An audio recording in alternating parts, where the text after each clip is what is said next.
இப்ராஹிம் நபி வந்தபோது இப்ராஹிமே நீதான் எங்கள் சாமிகள் எல்லாம் உடைத்தாயா என்று கேட்டார்கள். அதற்கு இப்ராஹிம் நபி நான் செய்யவில்லை, அந்த சாமிகளுக்கெல்லாம் பெரிய சாமியாக இருக்கும் சாமிதான் இதை செய்தது. வேண்டுமானால் அந்த பெரிய சாமியை கேட்டு பாருங்கள், அது உண்மையை சொல்லும் என்றார். நபி ஸல்லல்லாஹு அலைஹி வஸல்லம் கூறினார்கள், இப்ராஹிம் நபி 3 பொய் தவிர வேறு எந்த பொய்யும் பேசவில்லை. அந்த 3 பொய்யும் அல்லாஹ்விற்காக வேண்டி பேசினார். முதல் பொய்யானது நான் நோயாளியாக இருக்கிறேன் என்று சொல்லி வழியிலேயே விலகிச் சென்றது. இரண்டாவது பொய்யானது பெரிய சாமியை உடைத்து போட்டது. மூன்றாவது பொய்யானது மனைவி சாராவை தன் உடன் பிறந்தாள் என்று சொன்னது. கூட்டங்கள் எல்லோரும் நபி இப்ராஹிமிடம் கேட்டார்கள், அந்த சிலைகள் பேச மாட்டாது என்று தெரிந்து கொண்டு இந்த வேலையை செய்துவிட்டு அவைகளை கேட்டு பாருங்கள் என்று சொல்லுகிறீரா என்றார்கள். இப்ராஹிம் நபி கூட்டங்களை நோக்கி கூறினார், பிறகு ஏன் உங்களுக்கு பிரயோஜனம் தராததை வணங்குகிறீர்கள் என்றார். கூட்டத்தார் எல்லாரும் நபி அவர்கள் மீது கோபமுடன் இருந்தார்கள். அப்போது அந்த கூட்டங்களின் தலைவனான குனைரத் என்பவன், நம்முடைய சாமிகளுக்கு பலியாக இப்ராஹிம் நபியை நெருப்பில் தூக்கி எறியுங்கள் என்றான். இவனே நபியை முதலில் நெருப்பில் போட யோசனை சொல்லியவன் ஆவான். அல்லாஹு தாலா அவனை பூமிக்குள் அழித்துப் போட்டான். எப்படி காரூன் என்பவன் உலக இறுதி நாள் வரும் வரை பூமிக்கு அடியில் அலைந்து திரிந்து கிடக்கின்றானோ அதுபோல் இவனும் பூமிக்குள்ளாகவே அலைந்து கொண்டு கிடப்பான்.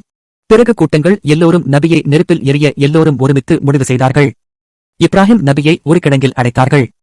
பிறகு ஈராக் என்னும் ஊரில் ஒரு பெரிய குழி தோண்டி அதில் கிடங்கு போல் சுற்றிலும் கல்கண்டு கட்டி அதிலே பல பல வகையான மரம் கொண்டு வந்து போட சொல்லி ராஜா நம்ரூது உத்தரவிட அவ்வாறே செய்தார்கள். பிறகு அதில் நெருப்பை மூட்டினார்கள். அந்த நெருப்பு கிடங்கு முழுவதும் நிறைந்தது. ஆகாயத்தில் பறக்கின்ற பட்சிகள் அதன் மேல் பறந்தால் வெந்து விழுந்துவிடும், அப்படிப்பட்ட நெருப்பு உண்டானது.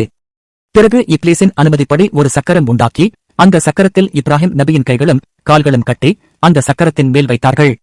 அப்போது வானமும் பூமியும் மலைகளும் அதில் உண்டாகி இருக்கின்ற மலக்குகளும் படைப்பினங்களும் அல்லாஹு தாலாவை பயந்த குரலில் துஆ செய்து கொண்டிருந்தார்கள். மனிதர்கள், ஜின் தவிர மற்ற படைப்புகள் எல்லோரும், எங்கள் ஆண்டவனே, உன்னுடைய பூமியில் உன்னை வணங்குபவர் அவரை அல்லாமல் வேறு ஒருவர் இல்லை. உன் காரியமாக சென்ற அவரை உன்னை வணங்கியதற்காக நெருப்பில் எரியப்படப் போகிறார். எங்களுக்கு உத்தரவு கொடுத்தால் நாங்கள் அவருக்கு உதவி செய்கிறோம் என்று அலறினார்கள். அல்லாஹு தாலா கூறினான், இப்ராஹிம் உங்களிடத்தில் உதவி தேடினால் அவருக்கு நீங்கள் உதவுங்கள் என்றான். பிறகு தண்ணீருக்கு அதிகாரியா இருக்கின்ற மலக்கான மீகாயில் அலை இப்ராஹிம் நபியிடத்தில் வந்து தண்ணீரைக் கொண்டு அந்த நெருப்பையெல்லாம் அணைத்து போடுகிறேன், நீ உத்தரவு கொடும் என்று கேட்டார். அதற்கு இப்ராஹிம் நபி உம்மிடத்தில் எனக்கு ஒரு தேவையும் இல்லை என்றார். பிறகு காற்றுக்கு அதிகாரியான இஸ்ராயேல் அலை வந்து காற்றை அனுப்பி அந்த நெருப்பை எல்லாம் பறக்க வைக்கிறேன், நீ உத்தரவு கொடும் என்றார். உம்மிடத்திலும் எனக்கு எந்த தேவையும் இல்லை என்றார் நபி இப்ராஹிம். பிறகு சக்கரத்தில் இப்ராஹிம் நபியை வைத்து இருக்கின்ற நேரத்தில் ஜிப்ரில் அலை வந்து, என்னிடத்தில் உமக்கு தேவை உண்டா என்று கேட்டார். உம்மிடத்திலும் எனக்கு எந்த தேவையும் இல்லை, என் ரப்பிடத்தில்தான் எனக்கு தேவை உண்டு என்றார் இப்ராஹிம் நபி.